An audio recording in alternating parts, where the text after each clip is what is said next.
Here's the 30-second lesson on what legends know. Never practice nunchucks in a crowded room. Never eat chole before a road trip. Always take your shirt off before you iron it. Don't take a call near a swimming pool. And don't forget, saving is not investing. Legends don't just save, they invest in mutual funds. Mutual fund investments are subject to market risks. Read all scheme-related documents carefully. There have been dramatic developments in Pakistan with the coalition government backed by the army trying to bring about some massive changes. Rewrite the constitution, reshape the constitution, you can choose your expression. Imran Khan from jail now has called for a massive protest in Lahore this Saturday. Let's see how it goes because efforts are being made even using the judiciary to try and thwart it. Before all of that, however, we should try and understand how did Pakistan get here? That's a fascinating story. For 77 years since 1947, when Pakistan came into being and also when this Republic of India was created as a result of the partition, Pakistan has had one challenge. And don't worry, I'm not going to bore you by repeating that Giza Pita, cliched, beaten, AAA formula, Army, Allah and America, no.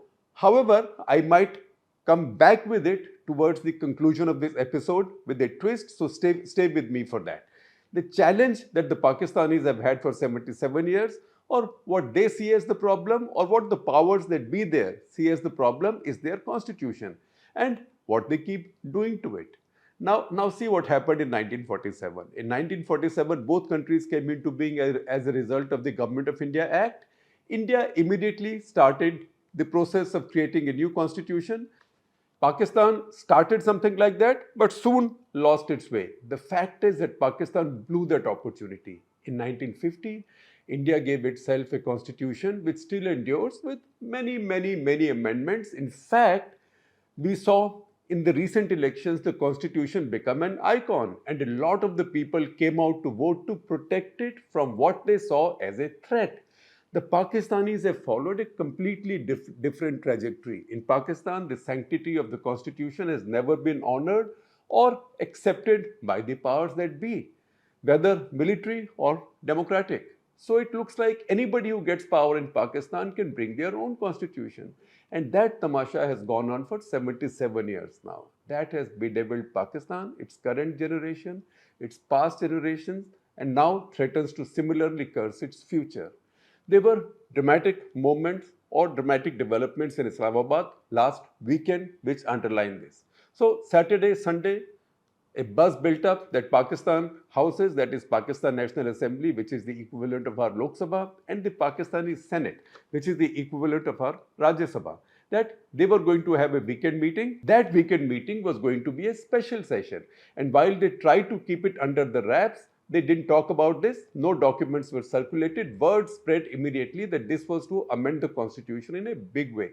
It was widely believed in Pakistan that the idea was to write the constitution. And you know what happens in Pakistan when the flow of information, the formal information, is so controlled that all rumors are seen to be true and the worst rumors are seen to be the truest. This special session was called to pass what was called the 26th Constitutional Amendment Package. Now, what would this have done? If this package had passed, and efforts are still going on to pass it, maybe with some give and take, we will talk about this in detail as we go along. Last weekend, from Saturday, they couldn't hold a session then. They delayed it to Sunday, and then the session finally began at 11 p.m. at night on Sunday and was adjourned in minutes because the government simply didn't have the numbers to pass these amendments. So what was called as the 26th Amendment Package. Then they negotiated a bit more, tried to get some more defectors to their side, tried to win over some more people, particularly Maulana Fazlur Rahman of JUI or Jamiat Ulema Islam. His party has 8 members in the Senate. Now for those amendments to pass, 2/3 majority is required in both houses. The Pakistani ruling coalition right now, even with the current defectors that they are able to collect, they are not able to get to that critical number. And even with the defectors, which is basically independents forced to or persuaded to vote for them, there is a twist in the tail. Pakistan, as we know, has a coalition government. It's a very complex situation where a lot of people from the opposition in both houses don't belong to any party because PTI, Pakistan Tehreek-e-Insaf, that is Imran Khan's party, was not allowed to contest. It was disqualified. Its symbol was also taken away. So this party's people, Imran Khan's people, contested as independents. Now, if they were just independents, they could have voted any which way as long as they were either forced or coerced or persuaded. But Pakistan Supreme Court in a 12th July order basically restored the party status of PTI. It's a complex story which we had featured in an entire episode of Cut the Clutter, of which I will share a link with you in the description. But basically, they restored PTI's status as a party. Now, if PTI is a party, then these members belong to a party, that's PTI. Then Pakistan did not have an anti-defection law. While it did not have an anti-defection law, people could vote across parties. They were not bound by the party whip, as is the case, say, in Britain or in the US. However, in a May 2022 order, Pakistan Supreme Court said that the Pakistani MPs or legislators have to vote along with the party. Effectively, what that means is that they have to follow the party whip. So that judgment became a kind of anti-defection law in Pakistan.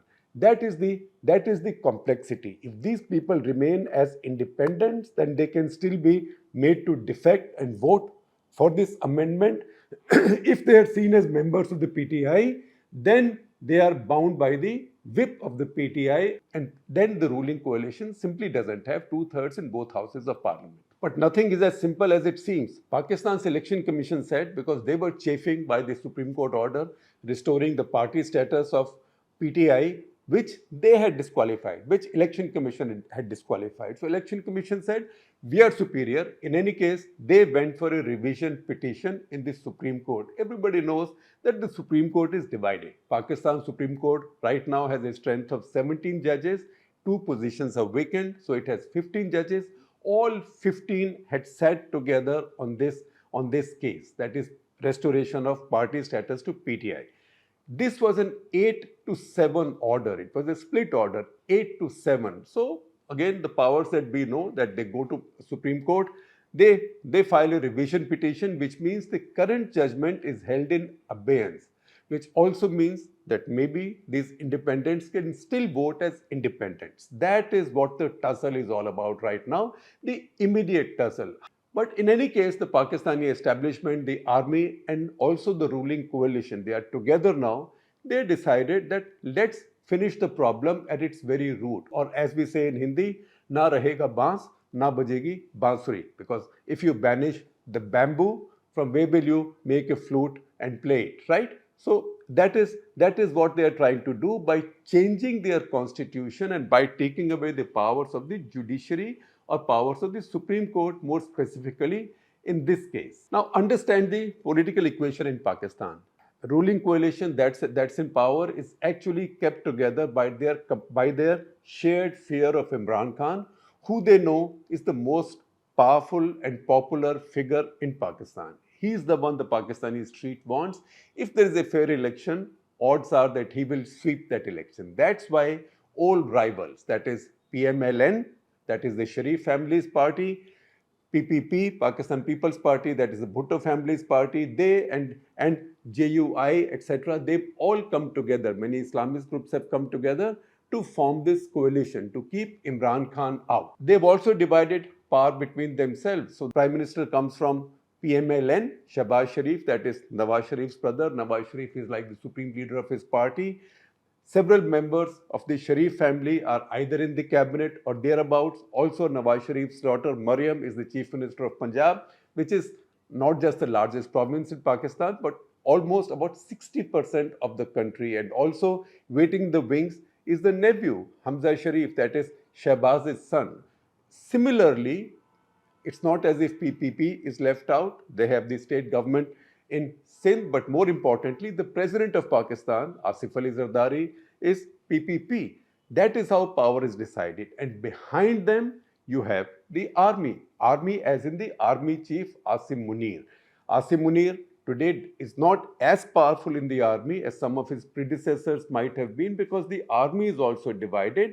That is an issue to which we'll come in just a couple of minutes. This coalition government that we see right now, it has been put together, it has been strung together and placed in power by the army as much as Imran Khan's government was the last time, by fixing the outcome of the election. I am not saying fixing the results of the election, but the outcome, because if nobody has a majority, then the army can decide who will get a majority by making people join the coalition, ruling coalition, by deciding what the ruling coalition will be. They did that with Imran Khan, now they've done it with this government. In this case, the election was also fixed in the sense that the main party was not allowed to contest. Imran Khan's party, not very different from what we saw earlier this year in Bangladesh. Nevertheless, it's an unusual situation in Pakistan where, while the army has the elected government in its pocket, the elected government also has the army in its pocket, right? So each one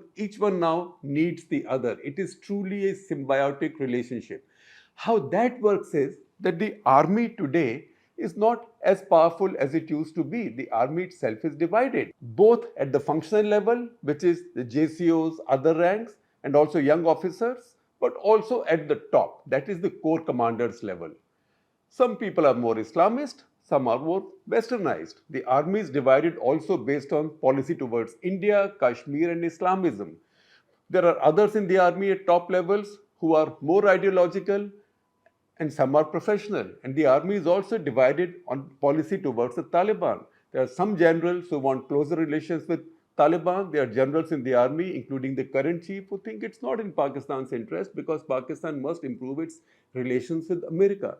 The deepest dividing line, however, comes from who is with Imran Khan and who is against Imran Khan. Imran, in fact, represents Islamism, Americanism, and anti-Indianism, pro-Talibanism, a hardline on Kashmir, and reckless populism, IMF be damned. Reduce the price of this, reduce the price of that, tax on this, reduce the tax on this, reduce the tax on that. To counter this Imran challenge, what did this combination of the Pakistani military and the old establishment and the current political government come up with? They said, first of all, we will bring in a constitutional amendment so wide-ranging that this will reshape the judiciary. How do you do it? You can't throw all 15 judges away and have new judges, but hey, we can have a court above the Supreme Court.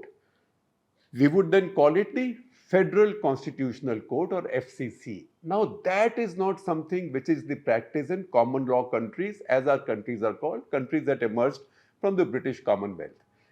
We can, but at the same time, if we have the power, we can innovate, we have a constitution, we can play with it, and we have a parliament which we can manage, and parliament can do anything. This would give Pakistan's executive and parliament even more power than Benjamin Netanyahu was trying to grab through his amendments in Israel. And that is what brought more than 10% of Israel's population out in protest, and he was forced to pull back. By the way, something like this has also happened recently in Mexico, where the new elected government has actually reversed many policies of the last one and has restored the powers and majesty of its judiciary. So democracies fight back. Good example there from Mexico. Nevertheless, staying with Pakistan, what this combination, that is the dominant group in the Pakistani army's GHQ, and also this coalition government, what they are trying to do together is Benjamin Netanyahu plus, plus, plus, plus, plus, plus, plus, plus, plus, plus, like that, with their own judiciary. But once again, this is the subcontinent. The easiest way to try and understand something is in cricketing terms. So if you think you can't win the game the right way, then you change the umpires. You change the umpires, you fix the pitch, you tamper with the ball, you do all that. But in spite of that, you are not winning, right? Or maybe the other guy knows how to play with a tampered ball better than you. And the umpires also say, look, we are new umpires and we are happy to help you, and we'd like to make you win, but you know what? The rules of the game are still the same. And the other guy is so much better. And even if we cheat, there is a DRS. The DRS in this case is the Supreme Court. All right, then we'll get the new umpires. We will also change the rules. That is what this Pakistani establishment is trying to do now with the so-called 26th constitutional amendment package. In the Federal Constitution Court, that might come up as a result of this, or that will come up if these amendments pass, retirement age for the judges of the Federal Constitution Court will be 68. Currently, in the Supreme Court, it is 65. So every judge would think that I have a chance of getting 3 more years if I can make the government happy with my orders and get to the Constitutional Court, because there the appointment system is different. The appointment system there would be that the President appoints the Chief Justice of the Federal Constitutional Court on the advice of the Prime Minister, and then between the Prime Minister and the new Chief Justice of the Federal Constitutional Court, the President appoints the remaining 4 judges. It's going to be a 5-judge court. Once again, if these amendments go through, the appointments of all other judges will be made by a 13-member committee overriding the currently existing system drawn or inspired from India's collegium system. So they are going to merge the current collegium with a parliamentary committee, insert the law minister and attorney general, some other leading figures, and make it a large body. So then judges will no longer be selecting themselves or selecting their fellow judges. In short, that will make sure that the government of the day, or more importantly in Pakistan, the establishment of the day, will be able to determine who should the judges be. In the process, implicit there is also a promise that the current chief, who plays both sides usually, he's given some good judgments, but also some troublesome judgments for the government. That is Qazi Faiz Isa. He will have a hope as well. Qazi Faiz Isa retires when he attains the age of 65 on October 25. In Pakistan, the Supreme Court Chief Justice does not have a fixed tenure, and like ours, retires when he attains the age of 65. So just as in our country, some CJs have had very short tenures, in Pakistan also this happens. I think the shortest tenure a Pakistani CJ has was about 14 days. We've done better than that. This Chief Justice will turn 65 on 25th of October. But if the new amendments come in, there's a 3-year tenure. He can continue to serve on, but since that will cause consternation among his likely successors or those in the line of succession, might be a better idea to elevate him to head the new Federal Constitution Court. This FCC will emasculate the Supreme Court, or to use a more gender-neutral expression, I can say kneecap the Supreme Court of Pakistan. What this will mean is that all appeals following writ petitions in any of the high courts of Pakistan, none of these appeals will go to Supreme Court of Pakistan. All these appeals will now leapfrog the Supreme Court and go straight to the Constitutional Court of Pakistan, the Federal Constitutional Court of Pakistan. Under the new amendments, the Constitutional Court will also have the power to transfer judges from one high court to the other, but also more importantly, transfer a case from one high court to the other. What also needs to be noticed is that when one judge is transferred from one high court to the other, they cannot become Chief Justice in that new high court. So their career, for all practical purposes, is over. All issues of constitutional nature, in any case, all calls on interpretation of the Constitution will no longer go to the Supreme Court of Pakistan. They will all come to FCC. So what will the poor Supreme Court do? There's a Punjabi expression for somebody who doesn't have very much useful to do except to try and look busy and do something. So in Punjabi they say, "Tusi gane chupo," that you sit by the side of your fields and suck sugar cane because you have nothing else to do. Now you have to pluck a sugar cane, then you have to peel it, you have to suck it. It takes a long time. So you can stay busy, but you are actually doing very little productive. So Pakistani Supreme Court now will be reduced to sucking sugar cane. What will the Supreme Court deal with? It will be civil appeals, criminal appeals, a property dispute, somebody gets a murder conviction or acquittal, that goes to Supreme Court. Nothing of constitutional or substantive nature will come into the Supreme Court once this FCC comes into being. Now, this has caused a lot of anger in Pakistan because Pakistan has a strong civil society by now, and Imran Khan has big support, which is democratic support. So it's been called by the critics as a work of devil. Salman Akram Raja, who's one of Pakistan's finest lawyers with his heart in the right place, brilliant lawyer, one of the finest, most substantive lawyers of his generations in the entire subcontinent. I read him and follow him very closely. Salman Akram Raja has called it work of the devil. You can see his tweets. I will run them on your screen. Others have called it National Suicide Pact. Some have said Pakistan is being driven to dark ages. Look at the numbers. For this to pass, Pakistan's ruling coalition needs two-thirds in both houses. They haven't got them, but they are not far. Right now, National Assembly, which should have 336, actually have 312 members because there are many vacancies. So the ruling coalition needs two-thirds of that. Even if they get a bunch of defectors and some tiny parties, right now they have 214, they can get to 222. They will still be too short of 224. That is the issue. Further, they'll be short of more in the upper house, which is the Senate. That's why they are negotiating with Maulana Fazlur Rahman, the head of the JUI. If he agrees to go with this, then they'll be in good shape. Now, why is he not agreeing to go with this? Otherwise, he's aligned with the ruling coalition. Because he says that, look, you guys, your bigger parties, PMLN and PPP, you've kept all of the gravy. What have I got? Now he also wants a deal. बहती गंगा में हाथ धो लो और राम नाम की लूट है, लूट सके तो लूट. I use this purely in a secular sense. What Maulana Sahib sees here is that he's got leverage, so he can bargain. He says, you two guys have got everything, right? One became prime minister, one became president. I could have become president as well. And maybe if not president, at least make my man the governor of KPK, Khyber Pakhtunkhwa. That is the state where he draws his vote power from. Because that is important for him. Now, that is not something that the army wants, because Fazlur Rahman sees himself and his party as having a close relationship with the Taliban. This army does not want that, as they are also trying to restore their relationship with the Americans. To understand this better, read this article in Dawn, and it mentions some of the specific articles that will be amended in the constitution. I am not going through all the detail, it's TMI, too much information.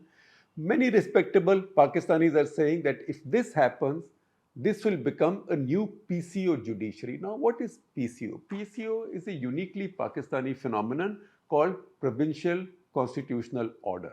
What happens is that when a dictator comes in, he abrogates the constitution or suspends it, puts it in abeyance. Some abrogate it, some put it in abeyance.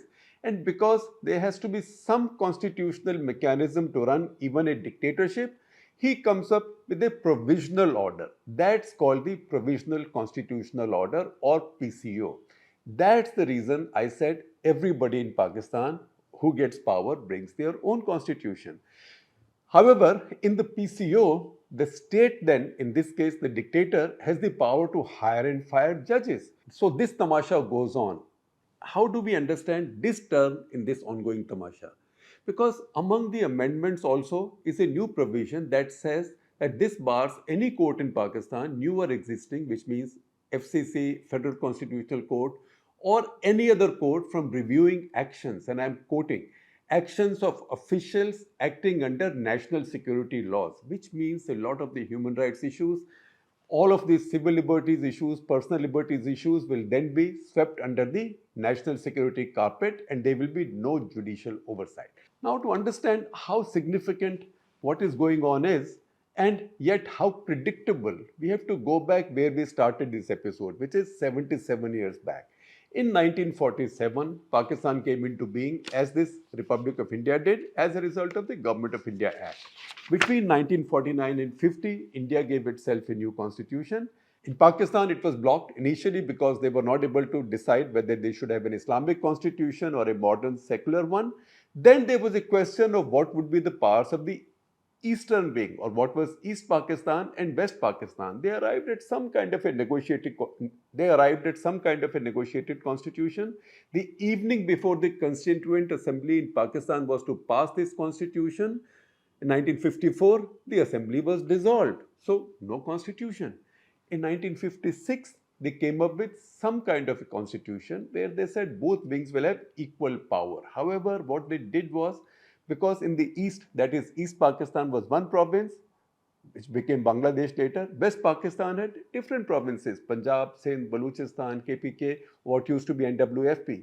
They said all of these will be one province. So there will be two provinces, East Pakistan and West Pakistan. That planted the seeds of the breakup in 1971. But it didn't last long. Even this constitution didn't last long. In 1958, General Ayub Khan, who made himself field marshal, he became the boss and he imposed martial law.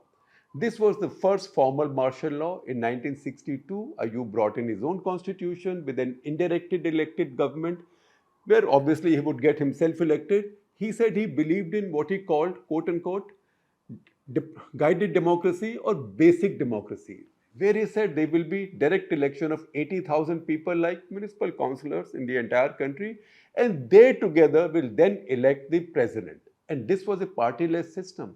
Then there were protests against this, also because of the 1965 war, where Pakistan did not deliver on their promise. They thought they were going to win that war and get Kashmir. Nothing of the sort happened. Their economy was crippled. Their friends, including the US, had left them. There was inflation, so there were protests. Yahya Khan took over as the new chief martial law administrator, president and dictator, and in 1969, he abrogated Ayub's constitution. And now Yahya Khan brought in one more kind of constitution. When he brought in that constitution, he held an election, Pakistan's first election, on a one man, one Pakistani, one vote system. And we know the history of that election because the eastern wing got more seats. In that election, again, it looked like the eastern side, that is the Awami League, had the majority and Mujibur Rahman would become prime minister. Now, there is no way the West Pakistanis, particularly because the army mostly came from there, they would give power to a Bengali. And that's how Bhutto was put in charge. Mujibur Rahman was jailed and finally Pakistan broke up in 1971. But what happened to the constitution after 1971? After 1971, Yahya Khan's position became untenable and he handed over to Bhutto. Bhutto became the president, but he also took over the mantle of the chief martial law administrator. What was his excuse? His excuse was that because he was handed over power by a chief martial law administrator, he also became a chief martial law administrator. That is the rarest of rare, or maybe the only case in a democracy where a civilian becomes a chief martial law administrator. Definitely, it's the only time in the subcontinent that a civilian became a chief martial law administrator, CMLA. That's what Bhutto was. Then Bhutto said, look, I will hold my presidential election. I will bring in an interim constitution. So he brought in an interim constitution. Remember what we said? Everybody brings their own constitution. While he brought in his interim constitution, he did not have much power or seats in Northwest Frontier Province and Baluchistan because his party was not popular there. So he used his constitutional power to dismiss those provincial governments. Even then he thought he needed a more proper constitution for legitimacy. So in 1973, he brought in a pretty good constitution. And very often now, even in the debate in Pakistan, they say we should restore the 1973 constitution. That was heavily drawn from India's, except the Islamic content in it, but otherwise it was pretty much a modern constitution. However, in 1977, an election was held, which was widely seen as rigged by Bhutto. It was disputed, put him on a slippery slope, and it ended in the coup and Ziaul Haq taken over. So once again, a constitution was gone. This game with the constitution in Pakistan is like a T20 match. The asking rate and the prospects or the odds change every couple of overs, if not every few balls. Now, you want to read about this period in more detail? Check out my friend and our columnist who's been missing in action for some time, which is my complaint with him. I think he'll be back soon. Hussain Haqqani's book, Pakistan Between Mosque and the Military. That's where he talks about this in detail. In 1985, Zia held a non-party election. Zia also had that famous line that, look, democracy is very good for people. It's like saying exercise is very good for everybody. But if you tell a sick man, hospitalized, to go and start exercising, you first nurture that sick man back to health, which is what he said he was doing. So he first brought in a kind of partyless democracy. That's when he appointed Muhammad Khan Junejo as Prime Minister in 1986. He then restored the 1973 constitution but with some killer amendments. These killer amendments included the 8th Amendment, which gave the president the power to dismiss any government or any elected house, whether federal or provincial. That's the power he used to dismiss his own Prime Minister Junejo 2 years later because he didn't like him, right? He thought he was trying to take his own power as Prime Minister too seriously. That is also the power, the Eighth Amendment, that is also the power that Ghulam Ishaq Khan used successfully against Benazir Bhutto and Nawaz Sharif. In fact, he used it multiple times to fire elected governments and also dissolve elected houses. Once again in 1988, after Zia died, an election was held. Benazir was elected. Pretty much the 1973 constitution was restored, but with this killer amendment still in place. And I told you how Ghulam Ishaq Khan used that amendment. Again in 1999, Musharraf took over. That was a coup. And what is the first thing he did? He sent this constitution in abeyance. So yet again, it is a rinse-repeat cycle. Then he gave a short speech in which he listed 7 points of his priorities. One of these was rebuilding the institutions. It's not very different from what's happening in Bangladesh now. Somebody takes over power and says, I will hold elections or we will hold elections, but before that, let's carry out reform and rebuild institutions. One of these institutions had to be the judiciary, obviously, in his case. Musharraf happily subverted his judiciary in 2 phases. First, immediately after taking over, when 15 judges who were supposed to take oath could not take oath, 10 were denied the oath, and 5 voluntarily said, we will not take oath on principle. So, hats off to them. Musharraf, in fact, imposed martial law twice without calling it the martial law. First time was 1999. The second time, November 3, 2007. Then he declared what might be called an emergency plus with suspension of constitution yet again and a provisional constitutional order. Remember that PCO scourge? In this case, 13 of the 17 Supreme Court judges were fired, and that is what led to a big protest on the streets to restore the majesty of Pakistan's judiciary, which ultimately led to the ouster of Musharraf and ultimately his exile. He wanted the court, he wanted these friendly judges in the Supreme Court to basically clear him to hold dual office, which Pakistan's constitution did not allow. And this new Supreme Court, with his own judges, gave an order in his favor on holding of dual office under this unique, innovative, and I would say breathtakingly ridiculous and destructive concept called law of necessity. That he's already a dictator, right? He's the army chief, right? He's going to win elections, right? He will win. You can't change it. So the law of necessity demands that you sanctify it, right? You don't disrupt anything, because if you say anything else, then this will be very disruptive or this will not fly. That's why let this carry on. That is the law of necessity. It's also in Pakistani national interest. Now, in 2008, after Musharraf's departure, this is when a big movement took place in the streets of Pakistan to restore the power of the judiciary. Musharraf went out and a new government took over. And this is when Nawaz Sharif came back from his exile, and both the Bhutto family and the Sharif family, because they had seen what happens when these institutions are subverted. So they got together to restore the powers of the judiciary and also to restore the 1973 constitution and repeal those killer amendments, including the 8th Amendment. The irony is, now they are combining again to subvert the same constitution. If these 22 amendments or supposedly 22 amendments are carried out, Pakistan will have a new constitution and it will be back to the old history of everybody bringing their own constitution. And that is why you are seeing all this fight back and push back. Now, who knows what will happen as a result? In 2007, when Musharraf tried something like this, people came out in the streets and he lost power, as we just explained. Will people similarly assert this time? This time, there is also a major rallying leader in Imran Khan, but he's also in jail. And that's the reason I said in the very beginning that besides that old Ghisa Pita, cliche, much used formula of AAA, Army, Allah in America, a fourth A has now come into play. And that fourth A is awaam. Awaam as in people. So people of Pakistan are also now asserting themselves on the street, on social media, or whatever access they can have to the media. We've seen some of this happen in the recent past. Imran supporters came out. They even ransacked the house of the Corps commander. In fact, even stole his pet peacocks, right? You had never imagined such things happening in Pakistan. That was squashed at that point, but anger is boiling again now. Inflation is nearly 30%. goes up and down, and the people by and large don't have faith in those who are governing the country. And the important thing is that the army itself is split down the line. Finally, because the middle class sees Imran Khan as a change agent, whatever he might do, he's seen as somebody who's bringing about change. He's not part of the old establishment. And that is what has further complicated this situation. So remember this new factor now, the awaam factor in Pakistan's politics.